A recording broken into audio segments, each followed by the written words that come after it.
অল্প সময়ের জন্য দুনিয়াতে এসেছে, নিজের পরিচয়টা ভুলে যায়। একটু যদি ক্ষমতার যদি সে বসে, যদি পাওয়ারে যদি থাকে, যদি সে কোনো রাষ্ট্র ক্ষমতায় থাকে, ওই রাষ্ট্র ক্ষমতায় থাকে সে পরিকল্পনা করে কিভাবে রাষ্ট্রের মধ্যে থেকে ইমানদারকে দাবিয়ে রাখবে, চেষ্টা করে কি করে না বলেন? কোরআনের কথা কিভাবে বন্ধ করবে, কোরআনের মাহফিলগুলোকে কিভাবে বন্ধ করে দিবে, এই চেষ্টাটা তারা করে কি করে না বলেন? কিন্তু আপনাদেরকে এই জিনিসটা সাবধান থাকতে হবে। সেটা হচ্ছে আপনি দুনিয়ার জমিনে কোন মানুষগুলোর সাথে আপনি চলেন, কোন লোকগুলোর সাথে আপনি চলাফেরা করেন, কোন লোকগুলোকে আপনি সাথী বানাচ্ছেন, কিয়ামতের দিন এই লোকগুলো কিন্তু আপনাকে জাহান্নামে টেনে নিবে কিনা বলেন?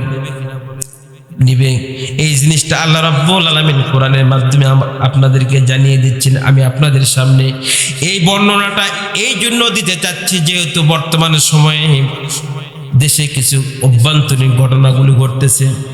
এই ঘটনাগুলোর মধ্যে আমাদের শিক্ষা আছে কিনা বলেন? আছে কিনা বলেন? আল্লাহ রাব্বুল আলামিন বলেন, ইয়াউমা তুকাল্লাবু wujuhuhum ফিন্নারি ইয়াকুলুনা ইয়া লাইতানা আতা'না আল্লাহ ওয়া আতা'নার রাসূলা। কিয়ামতের ময়দানে কিছু মানুষের চেহারা মলিন হয়ে যাবে, ধুলায় ধূসরিত হয়ে যাবে। তারা আফসোস করে বলতে থাকবে, যদি আমরা দুনিয়াতে যদি রসুলের আনুগত্য করতাম, রসুলের দেখানো পথে যদি চলতাম, রসুলের যদি ইতাআত করতাম, আল্লাহর যদি আনুগত্য করতাম, কিন্তু আজকে সেই জিনিসটা ভুল হওয়ার কারণে, না করার কারণে আমরা জাহান্নামে আসলাম। সুতরাং আল্লাহ রাব্বুল আলামিনের কাছে তারা কি ফরিয়াদ করবে দেখেন। সেই জিনিসটা মানুষ কি প্রশ্ন করতে পারে, সোয়ালে মুকাদ্দারের জবাবটা আল্লাহ রাব্বুল আলামিন কোরআনের মাধ্যমে আগেই মানুষকে জানিয়ে দিয়ে সতর্ক করতেছেন, ও দুনিয়ার মানুষেরা এই পরিস্থিতির মধ্যে কিন্তু তোমাকে পড়তে হবে। আল্লাহ রাব্বুল আলামিনের কাছে ওই সময়ে ওই সমস্ত নেতাদেরকে তাদের কর্মীরা এভাবে গালি দিতে থাকবে, এইভাবে অভিযোগ দায়ের করবে, ওয়াকালু রাব্বানা ইন্না আতা'না সাদাতানা ওয়া কুবারা'না ফাআদাল্লুনা সাবিলা।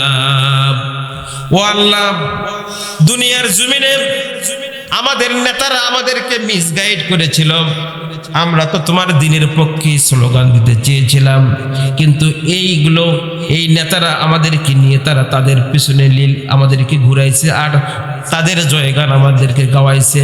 সুতরাং আমরা দুনিয়ার জীবনে তোমার জয়গান গাইতে পারি নাই, আর আমরা এই বড় বড় নেতাদের অনুসরণ করেছি। আজকে ওই নেতাগুলো কই?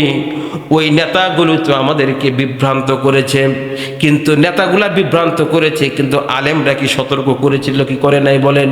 কিন্তু আলেমদের কথা শুনে নাই। এই জন্য আল্লাহ রাব্বুল আলামিন ওই সময়ে মানুষের কি আফসোস হবে, এই জিনিসটা তারা আবার আল্লাহর কাছে কি ফরিয়াদ করবেন, এই জিনিসটা আল্লাহ রাব্বুল আলামিন কোরআনের মাধ্যমে কোট করে জানিয়ে দিচ্ছেন। রব্বানা আতিহিম দিফাইনি মিনাল আযাবি ওয়াল আনহুম লানান কাবীরা। ও আল্লাহ, আজকে আমাদের ওই নেতাদের আযাবগুলোকে আপনি বাড়িয়ে দিন, যা আযাব হচ্ছে তার থেকে আরো দ্বিগুণ করুন, কারণ ওদের কারণে আমরা দুনিয়া থেকে বিভ্রান্ত ছিলাম, আজকে আমাদেরকে জাহান্নামে জ্বলতে হচ্ছে। আপনারা খেয়াল করে দেখেন, রাষ্ট্র ক্ষমতায় আজকে 54 বছর হয়ে গেল দেশটা স্বাধীন হয়েছে, কিন্তু এই দেশের মানুষ এই স্বাধীনতার প্রকৃত সুখ কিন্তু ভোগ করতে পারে নাই। কথা বলেন ঠিক কিনা? যা হয়েছে ক্ষমতার নাম করে যদি মানুষ নেতার পিছনে ঘুরে ঘুরে নেতার পিছনে স্লোগান দিয়ে যা মানুষকে তেল মেরেছে, নেতাদেরকে পাম দিয়েছে, যদি ওই পামটা যদি আল্লাহর জন্য তারা দিত, প্রত্যেকটা মানুষের জন্য আল্লাহ রাব্বুল আলামিন জান্নাত ওয়াজিব করে দিতেন। কথা বলেন ঠিক কিনা? ভাইরা আমার, বড় আফসোস হয়, আল্লাহ রাব্বুল আলামিন ক্ষমতা দেন লিনানজুরাকুম কাইফা তা'মালুন। দুনিয়ার মানুষেরা আমি তোমাদেরকে ক্ষমতা দেই, দেখি তুমি করোটা কি। তোমার আমলটা কি হয়, এইটা ক্ষমতা দিয়ে আমি তোমাদেরকে পরীক্ষা করি। আর মানুষ ক্ষমতা পাওয়ার পরে তোমরা চেষ্টা করো কে কাকে কিভাবে ঠকাবে, কে কার উপরে জুলুম করবে, কাকে ফেদে ফেলাবে, কার বাড়ি থেকে কাকে উচ্ছেদ করবে। এরকম ঘটনা ঘটেছিল কিনা বলেন? বাংলাদেশের একটা নেত্রী তিনবারের প্রধানমন্ত্রী ছিল, তার নামে সরকারি একটা বাড়ি বরাদ্দ ছিল ক্যান্টনমেন্টের মধ্যে, ময়নুল ইসলাম রোডের মধ্যে তার বাড়িটা ছিল। 13ই নভেম্বর 2010 সালে ওইখান থেকে বের করে দেওয়া হয়েছিল কিনা বলেন? এইটা কি বের করার জন্য জনগণ কি দাবি করেছিল? করে নাই। কিন্তু শুধুমাত্র যে অহমিকা, ক্ষমতার দাম্ভিকতায় তারা ওইখান থেকে একটা নেত্রীকে বের করে দিয়েছিল। ওইটা ভালো কিনা মন্দ সেটা আমি বিশ্লেষণ করতেছি না, কিন্তু একটা মানুষের উপরে জুলুম করলে তার পরিণামটা কি হয়। ওই সময় তিনি বাড়ি থেকে বের হয়ে আসার পরে সাংবাদিকদের সামনে একটা অভিযোগ করেছিলেন, আমি সাবেক একজন প্রেসিডেন্টের ওয়াইফ, আমার স্বামী ছিল সেক্টর কমান্ডার, দেশের জন্য তিনি যুদ্ধ করেছেন, বীর মুক্তিযোদ্ধা, তারই ওয়ারিশ হিসাবে আমার রাষ্ট্র আমাকে একটা বাড়ি দিয়েছিল। আজকে বিনা নোটিশে আমাকে বাড়ি থেকে সেনাবাহিনী, র্যাব, বিজিবি, আনসার দ্বারা আমাকে নির্যাতন করে এক কাপড়ে আমাকে লাগেজ ছাড়াই আমাকে বের করে দিয়েছে। তিনি ওই সময় কান্না করেছিলেন, তার কান্নার পানিটা কিন্তু জমিনে পড়েছিল। দুনিয়ার কোনো মানুষ কিছু করতে পারে নাই, কিন্তু আজকে আমরা অধৈর্য হয়ে গিয়েছিলাম। 15 বছর পরে আবার ঠিক আল্লাহ রাব্বুল আলামিন সেটার জবাব দিয়ে দিলেন। কথা বলেন ঠিক কিনা? ভাইরা আমার, আমাদের কথা কোনো দলের পক্ষে নয়, বিপক্ষ নয়, আমাদের কথা হলো প্রত্যেকটা মানুষকে নিয়ে আমরা জান্নাতে যেতে চাই। কোনো ভাই যদি ভুল করে, ভাই যেরকম ভুল ধরিয়ে দেয়, প্রয়োজনে ভাইয়ের উপরে সে আঘাত করে, তারপরে ভাইটাকে চাই ভাইটা ভালো হোক, শুদ্ধ হোক। ঠিক অনুরূপভাবে আলেমরাও চাই বাংলাদেশের মানুষেরা, বাংলাদেশের যারা শাসক হবে, এমপি, মন্ত্রী, তারা যদি কোনো ভুল করে, তাদের যদি মিসগাইড হয়, ওই মিসগাইডটাকে তারা শুদ্ধ করে দিবে। এইটাও কিন্তু আলেমদের দায়িত্ব। কথা বলেন ঠিক কিনা? কিন্তু তারা আলেমদের কথা শুনে নাই, বরং আলেমদেরকে জমিনের মধ্যে দাবিয়ে রাখার জন্য কত চেষ্টা করেছে, ছলকলা করে আলেমদের নামে নির্যাতন করে জুলুমের শিকার বানানো হয়েছিল কিনা বলেন?